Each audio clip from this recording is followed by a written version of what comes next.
think it was the coffee, man. We need to have the coffee because that got The us that coffee got us was going. essential. I mean, this is a fucking coffee podcast. We need the coffee. Let's not make that mistake again, damn it. We sounded like we're asleep on the first one. So, oh, yeah. Well, this was interesting. What do you think about that? Perfect. Yeah, that's good. It's a good format now. You've got, and then, I like this, like this section. I'm going to just do it again. This will be the bullshit. I like that you literally label it bullshit. Bullshit segment. Well, that's what it is. We're bullshitting. And it goes along well with our explicit. We have explicit, a parental advisory on our podcast. So it's good that we have some bullshit. Yeah. Big E on there. Big red E. Yeah, Watch I remember out. that. Like back in the day when you actually bought CDs and they had like the parental advisory. Maybe I should put that on our album art. Album art, dude. That'd be fucking cool. Yeah, I want you to update that tonight, please, before you go to bed. That'd be good. I'll do that. Yeah, explicit lyrics. Keep your kids away unless you don't care about that.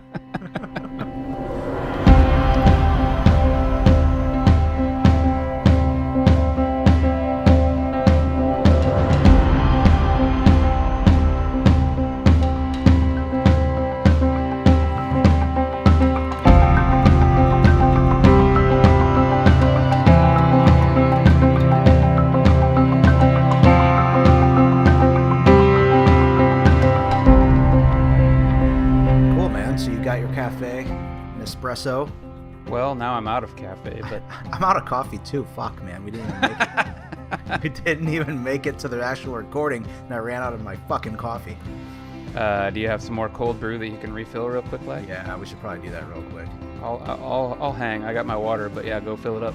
Sure. Yeah, that sounds good. What do you want to follow up on? Do you have anything pressing you want to talk about? Well, I mean, the first thing was just talking about editing the show, and the experience of doing that. It was pretty interesting to go through it. It took a lot more time than I anticipated, partially because the show was really long. We did, but a lot of it, yeah, what were we at, an hour 25 or something like that, I think, for the last show. Yeah, we won't be doing that every week, that's for sure. I wouldn't listen to it if it was an hour and a half. Oh yeah, I had a hard time listening to it. So the thing that became pretty obvious is just, and part of the reason that we wanted to do this for both of us, I think, was to try and speak more clearly and effectively. And we had a lot of these instances where we would use or what did we say? You know what I mean? Or or something to that effect. I can't remember the exact word that we used, but we both did it many times. And it took me a long time to edit a lot of those out. Very bad. We'll fix that. But I was telling you today, it was pretty interesting as I was even talking to people at the office. It's amazing how more cognizant I am of what it is that I'm saying, even not on the mic. Yep. Same thing. It's pretty cool. Who knows where this will go, if it'll even go anywhere, but if nothing else, it's been pretty cool just to make some improvements, to acknowledge things that I wasn't paying attention to before, things in my speech, the way I was maybe speaking too fast, saying, blah, blah, blah, like stalling a lot. Yeah, I noticed in stand-up today, I noticed myself. I was aware of it because not only me, but listening to everybody else, a lot of people speaking at the stand-up were doing that. That's interesting. I hadn't even considered other people. I guess I was more focused on myself. Yeah, I was paying attention what I wanted to say, but I was noticing when people were going before me that people were almost caught off guard because you don't know who's going next. We didn't have a certain order of who was going to go, and people, Brian was just calling people out one at a time at random, it seemed. And so people that got called weren't expecting to be called, and then were kind of stumbling around at first, and then once they got going, it was fine. So yeah, after they figure out how to unmute because they're not ready for it. Yeah, that too. That's the other thing. It's like, it's still, is not very smooth transition to this online stand-up thing because, there's the unmute thing, and then it's like, oh, can you hear me? It's like we just have to get to a point where it's like you're unmuted and you don't have to ask if you're audible. Just start talking, get in there. Yep, and if our plugin for Teams would deliver the actual report on a half-hour basis, which is what we need, that would help out a lot because we could follow that as a diagram. But right, yeah. Keep people on track too. I did file a bug ticket for that, and they did acknowledge it, but Good. I've heard nothing since. So yeah, It'll sit there for a while. So the only other piece of follow up that I had was the show length, which we kind of talked about or touched on earlier. The previous or the first show, Yeah. if you will, was an hour and 20 minutes, which was really, Damn. really long. And it took us off guard even as we were sitting here talking. So what do we want to do? I don't even know. Are we trying to, that was the word that we said a lot. You And I just know. said it. Yeah. Get out the jar, man. We're gonna put a buck That's in right. there. Oh, fuck. I'm screwed. It'll pay for our coffee habit. There you go. I have a coffee habit, but I'm a little concerned that I also have another habit, which is my half and half habit. So I bought a quart of half and half on Sunday, and I'm running low. Like, I'm worried that I'm not going to make it. I go shopping on Sundays. I'm worried I'm not going to make it until Sunday with the rest of the half and half that's in the fridge, man. I'm with you on that. I at the office with the new espresso machine that we have, I make a shot of that, and Yeah. I more or less make an Americano, and then put I don't know, maybe 1 to 2 tablespoons of half and half in that, and it's like the most creamy, beautiful drink ever. It's really good. It's better than dessert for me. It is dessert. I don't know. I like it. It's really good. It could be Hell a yeah. problem though. Anyway, show length. I think we should cut it back. I mean, an hour 27 was really long. We thought maybe in the initial run that we would get 2 episodes out of it. I think we just decided no, we'll just make one, get it out there, and then refine as we go. So I think it was a good call. So Yeah, I think we want to shoot for 30 to 40 minutes. yeah, I think 30 would be good. We'll see how this one goes today. But yeah, if it goes a little over, that's fine. Well, one other reflection or correction, rather, I wanted to quick mention was in the previous episode, we kept talking about the iPhone X, which is a misspeak. It is the iPhone 10, not the iPhone X. So I just wanted to make that correction. It's something that I need to kind of in my mind rectify and quit saying X because it's easy to do. But yes, it is the 10.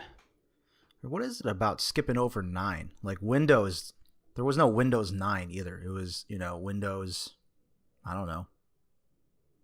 I guess there wasn't. What were the Interesting. numbers? So is there like a significance to 9 that is like a bad omen or a bad? I think there's just a lot of anticipation for 10, It's a big milestone to have like the 10th version or the 10th release. It's like nobody gives a shit about the 9th release. So you get a Sure. little closer. You get Windows 7, Windows 8. I mean, it wasn't called Windows. Well, yeah, Windows 8. What would it have been? They skipped 8 too, didn't they? Was there ever a I code think there name was to an it? 8. I feel like there was an 8. I don't think so. I think we're making that up right now. Yeah, 7, Windows Vista. Windows 8.1 disk image ISO. I've got it right here. Oh, there's the Wikipedia. Okay, yeah, that's right. I blocked Windows 8 out in my mind because Windows 8 sucked. That's when they got rid of. That was the big transition from the start menu to that tile That's shit. right. That's right. Yeah, that pissed a lot of people off for sure. Yeah, so I forgot about Windows 8. So they did have one, but then there was no Windows 9. They just said, Windows 8 sucked so bad, we're just going to go to Windows 10. We're going to skip 2 versions and make it really good. Maybe that was for them just to indicate that they had a lot of progress. Yeah, they made a lot of, they covered a lot of ground in the short amount of time there. But not, the same thing with the iPhones. You have got iPhone 8 and iPhone 10.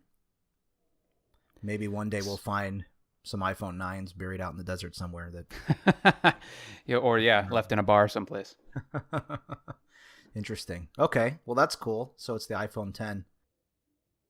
Any other follow-up that you had?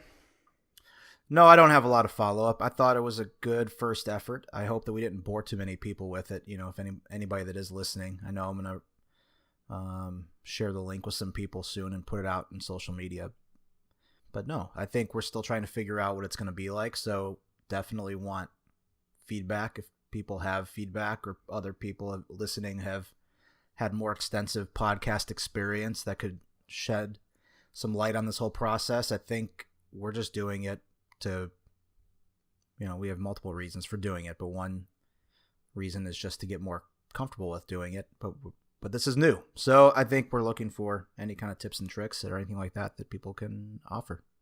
And hey, if you want to join us on the show, we're open to that too. Hey, why not? Let's do it.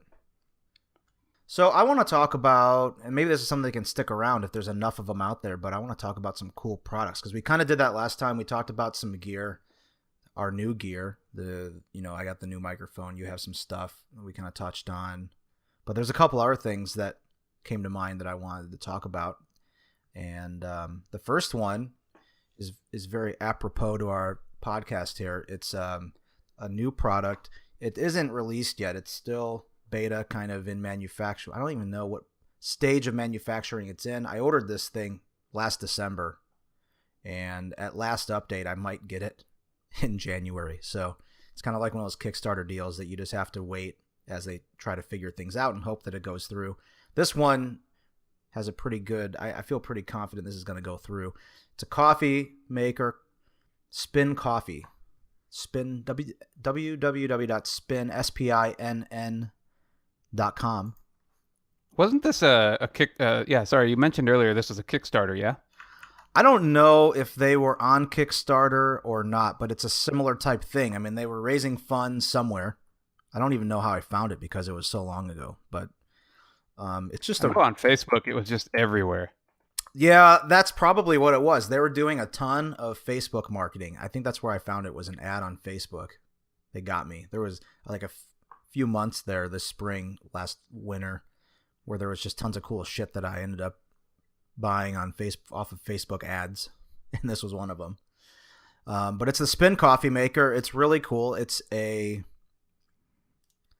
looks like a traditional style coffee maker, so it's kind of your round, like your Mr. Coffee kind of a thing, but it's a more contemporary design than that, so it's not really fair to say that, but it's kind of a sleek, round, minimalist design. It has a bean hopper on top. I mean, it's engineered. Some really cool tech went into this, and it's really meant to be a commercial quality in a residential form factor, residential package. So it'll do, it has a really fancy burr grinder.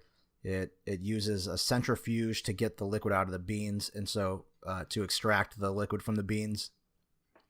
And it can make everything. It can do espresso, Americano, drip. I don't know, whatever kind of. And it's a really sleek and kind of sexy looking machine, right? It has a very simple design, but it's very elegant. It is. It's really cool. I mean, it's a sweet design. It's the coolest looking coffee maker I've seen, because a lot of times you want to, like, even the Breville that we have at the office, which is great. It takes a lot of real estate. It's a pretty wide box, pretty heavy, pretty commercial looking. Yeah, the footprint here is not very large. No, this is nothing like that at all. And it's a really nice all-in-one. All the components are really solid, really good components. In fact, part of the delay is just because in the manufacturing process, they went back and made some revisions. They wanted to make it quieter. They wanted to knock the dBs down on the grind or on the spin, and so they did that. And they wanted to adjust the height. I think the original one was a little taller, and it wouldn't fit under some cabinets. So this one, it's even more pared down than the original one was. Yeah, it looks like, to me, at least from their imagery on the site, it looks like it's probably no bigger than, maybe slightly larger than like a roll of paper towels, for instance. Yeah, that's about right. A little bit larger than that, maybe, but pretty darn close. I think it's 13 inches tall, so it's not very big. I think the thing that was really cool, too, that I was kind of interested in, being kind of a tech nerd, is that this thing is also internet connected. So Yep. You can control it using Siri, using an app. You could set it up to brew your coffee, in the morning whenever you want, pretty much. Yeah, exactly. You can set it on a timer, or you can just ask Alexa. It does have Alexa integration also. Oh, that's cool. Yeah. Yep. So you can say, Alexa, make me an Americano. And hopefully you have a cup under the damn thing. Otherwise, you're going to have a big fucking mess to clean up. Yeah, Alexa. But it has a carafe, and you can brew it into, kind of has the double walled espresso shot glass as well, I believe. Yeah. I don't know if it comes with that gear. It's just kind of, they have a lot of photos of it on there, but you could, the one that I bought, I'm sure, does have the carafe. I do get the carafe in the one that I bought. But a couple other things that are really cool. So for one, it's really no mess, no waste. So what's really neat about this, couple things. The centrifuge is so powerful. It actually extracts all the liquid out of the bean. So when it's done, it'll put it into a little tray in the back. And you don't have to empty it every time. So maybe weekly or something like that, you can go in. And because there isn't any moisture in there, it won't mold or anything like that. That's the claim. So, That's cool. you go in once a week, you dump it out, you can go throw it in it's organic, compost waste, whatever. You can go throw it in your garden, grow some shit out back. But it's really easy to maintain. There's also a really cool bean program. So they work with local roasters and small guys, really cool bean roasters across the U.S. that have signed up for the platform. And so they have a separate app. And with the Wi-Fi integration and all that cool tech, it will tell you how many beans you have left. And when it's running low, it'll remind you, hey, you're running low. Should we order some more? Or it'll auto order for you. So they'll do that kind of thing too. You don't have to worry about getting beans. It'll just ship you another bag. And then bam, you're ready to go. And then depending on your flavor profile and all of that, there's different recipes and different, for each type of bean that you get from these guys, like they'll make recommendations on how to get the most out of the flavor with it. So really cool stuff. That's right. I remember reading something about that. They kind of have, a little recipe book or recipe guide that you can kind of choose from, and it'll make those things in such a way that it knows how to roast it correctly, effectively. Yeah. They can dial in certain settings to make sure that it's being handled the way that they intended it to be. And I think this company, if I'm not mistaken, is from San Francisco. So you're now in the hood with this company. Yeah. I'm gonna start harassing these guys if I don't get an update on when this thing's gonna ship. I'm getting tired of waiting. I think they're pretty close downtown here, so I might have to go. I was pretty disappointed when you moved away. I was really, really looking forward to you bringing this in the office and getting a demo. Maybe you can fly it all the way over here. Yeah, I get free bags with Alaska, so I could always check it and bring it over there for. There you go. Trips, Just make some coffee for the stewardess on the flight. There you go. That'll work fine. We can do that. But yeah, check it out. Spinn.com, SPINN.com. Pretty cool. I think considering all that it does, I mean, you could spend on a really good quality automated burr grinder, you could spend $300 or $400 pretty easily. Their entry point, the first, their base model right now is $300, and I think the 300, there's 3 levels, 300, I don't know, $499, $599, something like that. So it's a pretty good value considering all the components that go into it and all the things that it does. Pretty cool. Pretty excited to get that one in. Yeah, I'm really excited to hear your feedback on that and how well it does with extraction and how loud it is and so on and so forth. I think it's a really cool product, and I'm glad that they were able to fund it well enough to actually be able to produce it. Yeah, agreed. Spinn Coffee, folks, check it out. So the next product that you brought up or put on the list here was Remarkable Tablet, which I actually thought was really cool that you added this because I recently was able to use one of these and I was ridiculously impressed, and I had no idea that they existed. When did you get your hands on one of these? So I think it was over 4th of July. We were with my wife's aunt and uncle on Bainbridge Island, and we were playing some card games, and we needed to keep score, and they bring one of these things out, and I looked at it, and I was like, I don't know what the hell this thing is. Like, what is this, Yeah. And yeah, they just started taking down the score just like as if it was a sheet of paper, and it worked amazingly well. Like, I was blown away at how well this thing works. And theirs was pretty drop dead simple. It was really just writing on the screen there, and then you could click a button and it would pretty much erase the entire screen. That was really the only function that it had. I could kind of think of it as akin to, do you remember, like, as a kid you would have these little tablets that you could write on, and then if you peeled the paper up, it would kind of erase? Oh yeah, I know what you're talking about. That's a lot like what this reminds me of, but the precision is actually really, really good.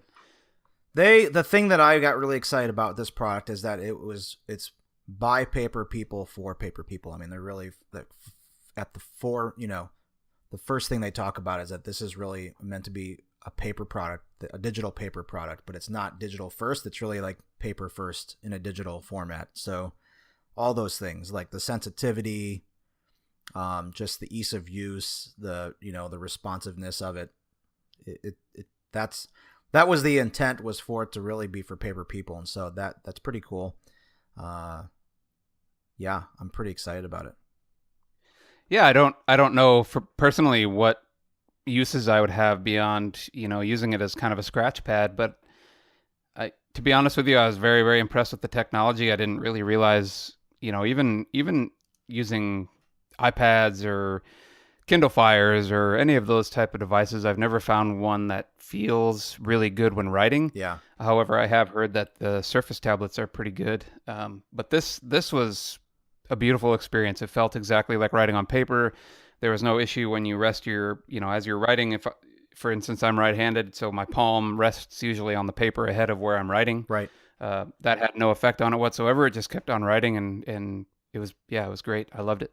Yeah, they even went so far as to make sure that the Surface had enough friction to make it feel like paper. So it's not going to be, you mentioned the Surface, and that's a pretty slick glass screen. Like this is, there was a lot of design and intention around making it feel like the paper writing experience. Pretty cool. Yeah, I wish I should dig through the products here, because I did when I came back from Bainbridge look for one of these, because I was curious as to A, what they cost, and B, what other products they did have. Yeah. And what I'm seeing, at least on their website right now on the homepage, is some pretty sophisticated looking products where you can probably store things that you're jotting down and all those kinds of things, which this product that I used, did not have anything like that and was much, much more simple. Yeah, this is really multi-purpose, reading, writing, and sketching. So similar to the Kindle, I think there's a way that you can upload PDFs or ebooks or that sort of thing. You won't be able to put Kindle books on it because of the whatever DRM that's on there, but other things, I subscribe to the daily paper. I still get it in paper format. I don't know how many people are. What the hell's wrong with you? How old are you, man? Well, it's because I don't have my Remarkable yet. It's another product that I bought, I bought into a long time ago, and they've been refining it. So I'm still waiting for the refine. Oh, so this is another Kickstarter project. Yeah, I don't know if this one was on Kickstarter or if I found this on Facebook too. It might have been around the same. It was around the same time. I think I bought this. I don't know. So maybe it wasn't the same product that I was using, but it's something very, very, very similar. They did ship the first batch, so it's possible, depending on the timing of this, like that you may have had one in your hand. I know that there are some other competitive products. I don't know how good they are, how they stand up. I think Sony has one, and I thought that Amazon was maybe working towards one. I don't think it's quite the same, but I think I thought there was a new product announcement that sounded kind of like it was trying to go after these guys, maybe. I don't remember. So this one lists days of battery time, and I think with the product that I was using, you could probably write on that and erase it. I don't even know how many times, probably thousands of times. Wow. And it was running off no more than like a watch battery. That's pretty good. Yeah, I don't know a lot of the details on this one. I do know that it has a pretty good storage capacity. You can store 100,000 documents, so really any kind of notes. I would like to use it for note taking.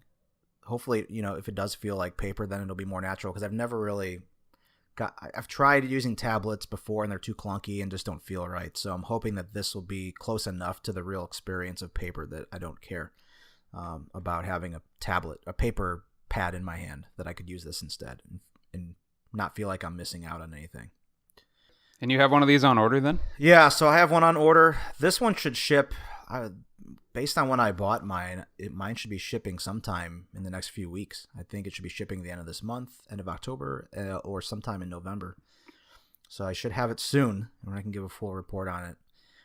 You use your paper tablet pretty heavily, or at least you were for a while, keeping up on your notes and making daily kind of recordings of what you need to do or what you were doing that day and that sort of thing. So is your intention that you're going to completely switch to this kind of a digital format then? That's what I'm hoping for. Yeah, that would be ideal. I carry my Moleskine around. I have a few different Moleskine journals depending on what's going on. So I have one that's kind of my bullet journal, which that's a whole other topic we can talk about some other time. Bullet journaling, just a process of like note taking. Pretty cool way of taking notes and to-dos and that sort of thing. And so I have a journal for that. I have one for just my reading journal, because I wanted to be able to have quick access to all the stuff that I'm reading right now, and having that mixed in with my other one was kind of difficult. So yeah, I have a few different journals floating around, and the idea would be that I could just replace those with this. I like the moleskin. I'd still like to hang on to one probably, but if I could have this with me when I'm traveling and be able to rely on that, I like that idea a lot. And the newspaper. I would also I have the paper version sent to the house, but I also get the digital version, and I could email that daily to this device, and then I'd have a pretty nice form factor for reading the news. I think that would be a pretty nice way to consume the daily news too. More to come on that. Hopefully I'll have something here in a few weeks to talk about. Speaking of the news, what's in the news? Well, there's the Amazon Key is in the news. I just heard about that. That is a professional transition right there, by the way. Good job. No jingles required, man. That was pretty good. That's right. Maybe a rim shot. Maybe I'll have to throw a rim shot in here. Yeah, do it. That'd be kind of fun. We're getting a little more sophisticated already, and it's just our second episode. Look at you. Yeah, so I've read about this quite a bit, or at least heard about it. The Amazon Key, which is effectively two products, really, or it kind of encompasses two products, right?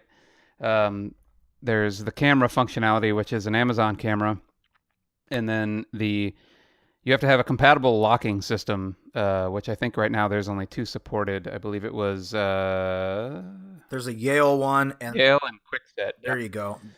They're not proprietary, so that's good. They're already out there. Yeah, exactly. There are already other well-known brands. Yep.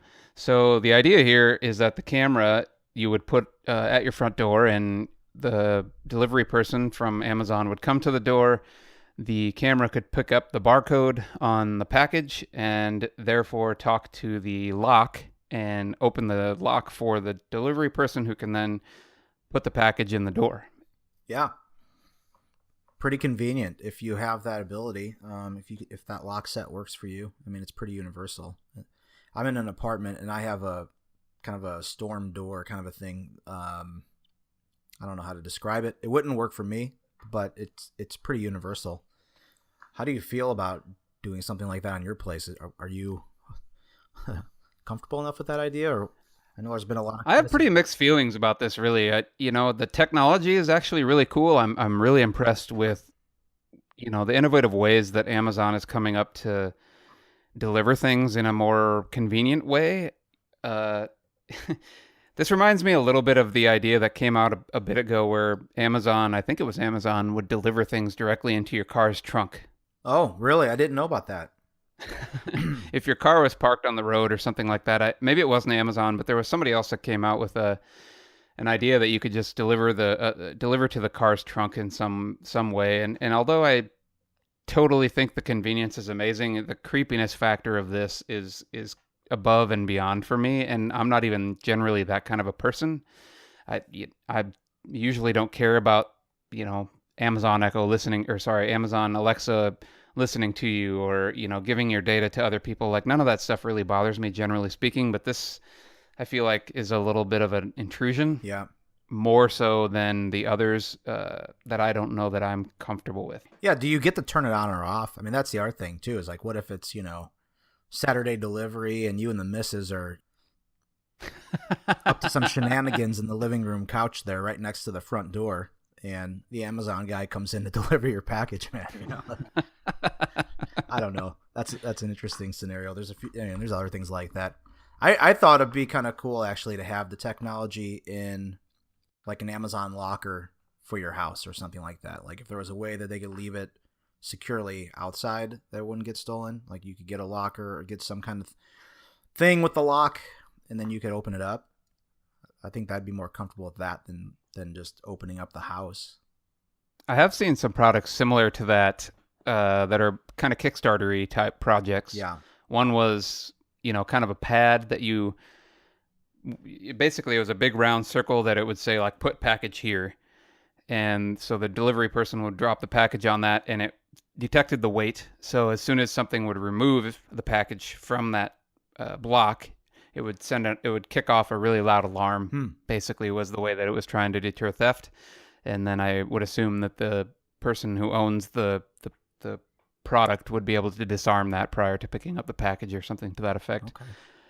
So I know there are products out there that are trying to fix this particular issue, but maybe not in such a invasive way. I might be okay with the drone coming in. I just don't know if I want the delivery guy coming in. I have a rooftop deck, so I'm all for the drone. Drop that shit on my deck and I'm good. That's interesting. Like that type of development now is pretty commonplace in Seattle because there isn't a lot of room to grow but up. So a lot of the homes that being built are 3 or 4 stories with a rooftop. You could have a little Amazon Target up there. They could just drop them off. Maybe that was part of their plan, was to influence the housing market to give everybody rooftop access for the drones to drop off their packages.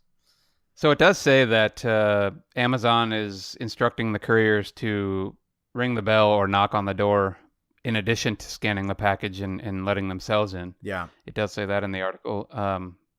It also does say that this is only going to be for Amazon couriers, so third parties will not be able to use the service. Well, this would be a real problem, right, for FedEx or UPS guys, even for Amazon guys too, when it comes to efficiency. Because having worked at UPS before, for a period of time, that timing is everything. Those guys don't have time to scan stuff at your door and knock on the door and wait for it. Like if they could throw it from the car to your porch, they would do that just to save time. So I can't imagine that they would actually wait. That would add a significant amount of time to their delivery route if they had to wait for the thing and all that kind of crap. So I don't know. It is interesting, though, from the standpoint of this is another camera that Amazon now has in your home. So now they have, what the hell was the one? The Amazon Look or whatever, the one that you Yeah. take pictures of yourself in the morning, for clothes. And then they have the Show. Yep. And they have the new one that they just did that's supposed to be like on your bedside table. That's a little like alarm clock. So they're really getting into the video business, and I'm curious as to what their aim exactly is with all these video products. Well, the automation space is getting more and more competitive, right? I think that's just another way to get in with the Nest, to compete with Nest and some of those guys just having their own hardware. Everybody's got their own ecosystem now. You've got the Goog getting into it with Google Home. I should have a Home Mini coming soon because we ordered those 2 Pixels and they come with free Home Minis. So we're going to have surveillance from Google and Amazon now in our home. Yeah, I know. I have some friends who that really, really bothers. And, again, I'm not a conspiracy theorist or I'm not a big privacy freak. I'm kind of the mindset that if you want to listen in on me, that's fine. I guess you're going to be really, really freaking bored if you listen to me, I guess. Same thing with like spying on emails or whatever. I don't care. I'm boring. I don't like it. I don't like the idea of it, but it hasn't pushed me enough to not use the technology. I find that I really like the convenience of the technology, and even though in the back of my mind I don't like it, it's not enough to influence me to stop using it. So I'm not sure if that really logically makes a lot of sense, but that's kind of my position on it.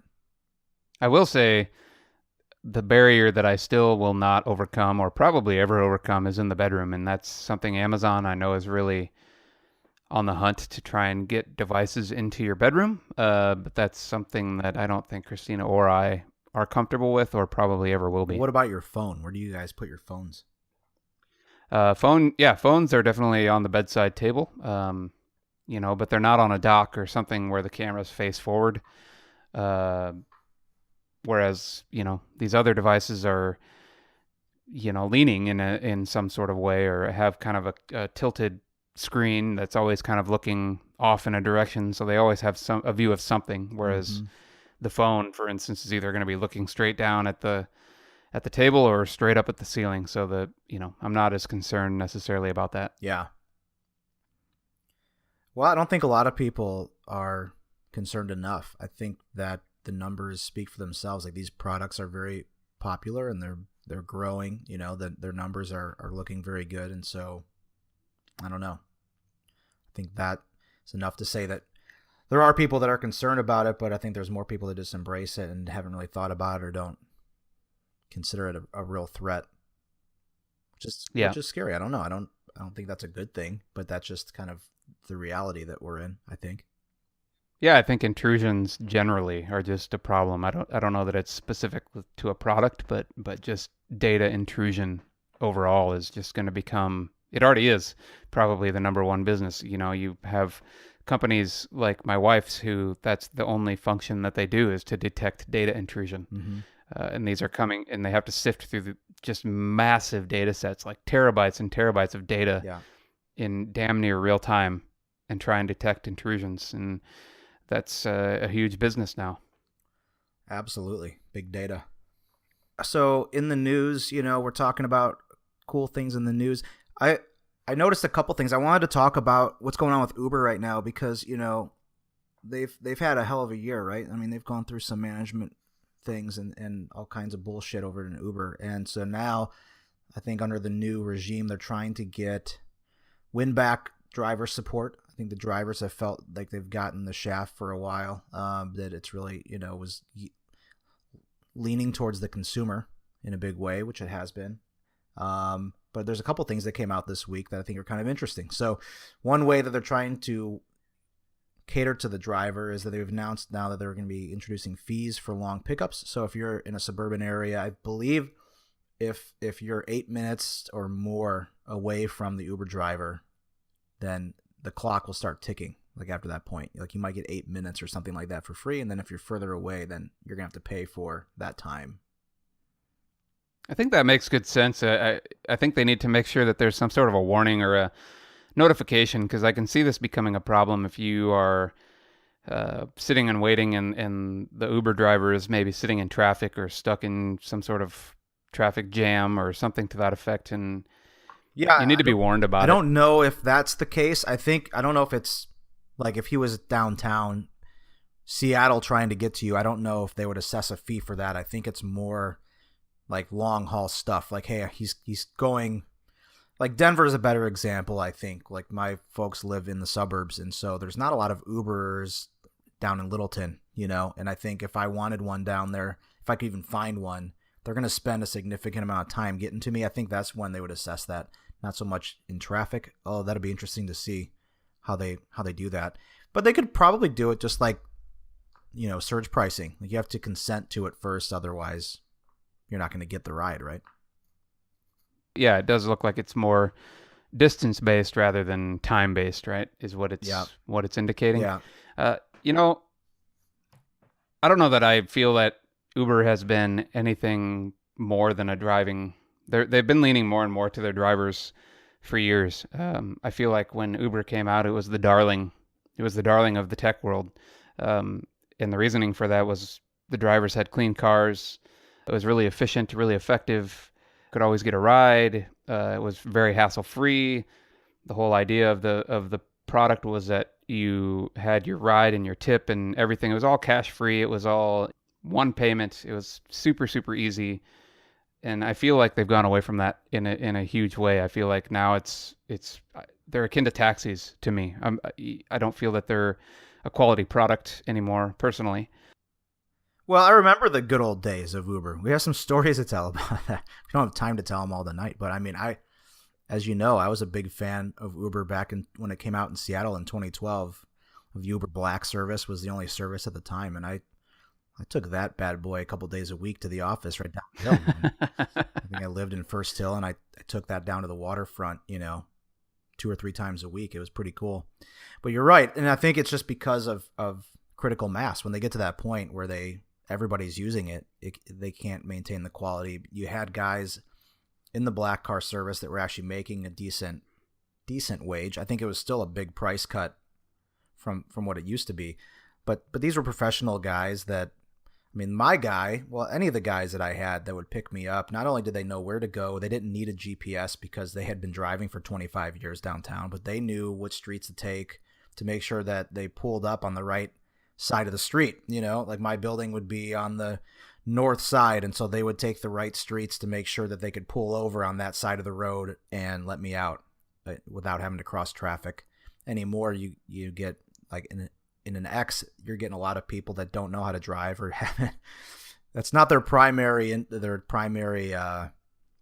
do you want to say? Like that's just not what they do. Like this is more of a side gig, side hustle, right? And so you get people now that just have a GPS on their phone and don't really know how to navigate the city or live outside the city and just do it to make a few bucks. And yeah, I think that's diluted the quality big time. You can still pay for the better quality, but I've even found that using black now isn't the same as it was before. You're not guaranteed to get the guy in the town car. It could still be someone who's more of a average Joe just trying to to make some money. Yeah, I feel like they've kind of degraded customer quality to a large degree, but they've increased their driver's quality, which is also good. But the customer quality should be coming along with it, and I think that's a little bit disappointing. Well, it's a price issue. Nobody wants to pay for the quality, right? Like that when you can get an Uber cross town for $5. I think that's part of the problem too, is that they want to just squeeze out the other competition by lowering price. And so it becomes an issue of, hey, we're the cheapest, not necessarily like we're the best.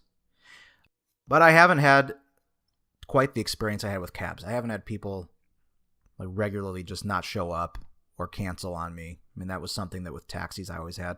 But it's definitely, the quality's been diminished because of the price point, I think.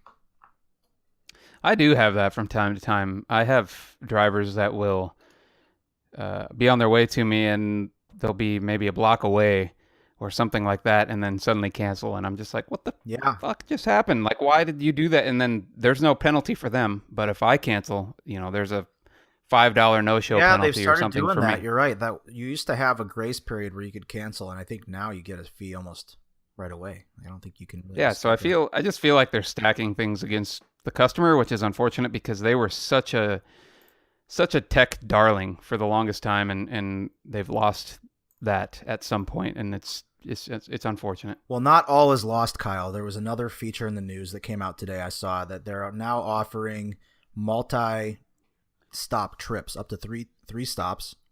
So if you need to stop at the store on your way home and you don't want to have to get 2 rides, then they can wait for you. You can pop in a couple destinations, or if you want to drop somebody off at their house first, which I think is kind of cool. I think that's a good feature. There's been times when I wanted to do that before, and I maybe asked the guy if he'd be okay with it. That worked better when they just had a running meter, but now that they kind of give you a tally, it's a little harder to get away with that. So, can I be a pessimist here? Because let's be honest, Lyft has had this function for almost a year at this point. I've never used Lyft. I don't know how that works. What are they up to these days? I don't even know.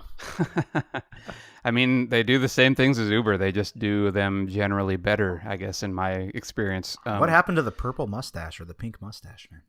I did like the mustache. I don't know why they went away from that. I think they're trying to be a little more professional nowadays. Oh, okay.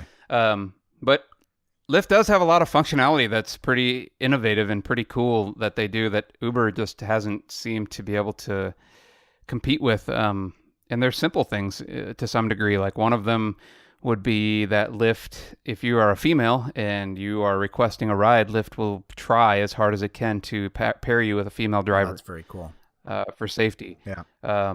Lyft has these pretty kick-ass light systems that you can put in your dash. I don't know if you've seen these. And it just literally, it's kind of like a oval shaped type device, and it says Lyft, has their logo on it, but it can change color. So it's an LED device, and I think there's 4 different colors. And so when you hail a ride via the app, it gives you a certain color. So let's say you're hailing the ride and it's purple. So when the car arrives, you'll see this purple Lyft light in the car so that you know that that's your car and that's the one that you're supposed to jump into. Oh, nice. And stuff like this multiple stops, they've had this for quite a long time. So again, I although it is a cool feature and I think it's good that Uber implemented it, I just feel that Uber is falling behind and just, I don't really understand what they're doing in the market. Okay. Well, fair point. I don't have enough experience with the competition. I got in with these guys, like I said, in 2012 when they were the only show in town, and I just never really, I never switched. Well, you're in San Francisco now. You need to move over to the Lyft side. Yeah, well, Uber's building a new headquarters in my neighborhood, man. I'm in Mission Bay, and the Warriors are moving in, and Uber's moving in. Golden State. All right. Maybe Lyft will come in, too. I don't know. I don't know where they're at down here right now. You don't need to be a rideshare snob. It's just easy for me. It's not even that. I don't even think they're better. I know they're probably worse, but I already have the fucking app on my phone and it already works and my payment's there. It's one more thing I have to set up. I don't want to do it. So. I get it. I will say I was the same way. I have a friend, though, that works for Lyft. He's actually one of their he's pretty high in their engineering team. And he gave us some free kind of dollars one time as like a referral. Ooh. And so I went ahead and did it while I think we were in San Francisco when we did it. And their setup process is actually pretty slick. So it's all based on so when you get on there, you'll put in your phone number basically, and it'll just send you a text with a code. So it's kind of like two-factor authentication. Okay. And as soon as you bring in that code, bam, you're on. And you can continue to set it up further and give some more details and so forth. But really, all you have to do is install the app, give them your phone number, and you're ready to go. Well, that's easy. That's pretty cool. Yeah, I'm a fan. I use them probably more often than I use Uber at this point. I do use Uber off and on, but not nearly as They often. do. Uber does a few things to keep me enticed too. The timing sucks though. So I've been with my travel schedule. I'm traveling a fair amount, and like they have 50% off X. Like I'll get promotions for 50% off X. I just got one like this week, but it's only for this week. So I mean, it was cool for a while there. I actually had the timing working out where I could go to SFO and half off. That was kind of nice. But now, like I haven't left my apartment all week, and so it's gonna expire, and I haven't gone anywhere cool. So I don't know.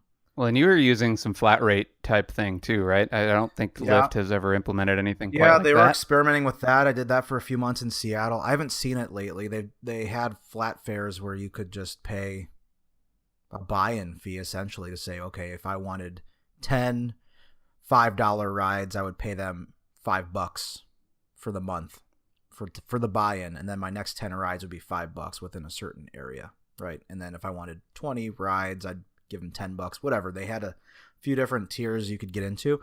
So they did that for a while, and that was pretty cool. I say, but that was the cheap thing we were talking about. Like, it's hard because I don't know, they're subsidizing pretty heavily, like those rides, or the drivers aren't getting shit, or both. But that was good for a while. But then they switched it to where you could do that, but it had to be a certain fixed start and end point. So like if you took the thing to work every day, then you could buy discounted rides, but it would only apply on that route.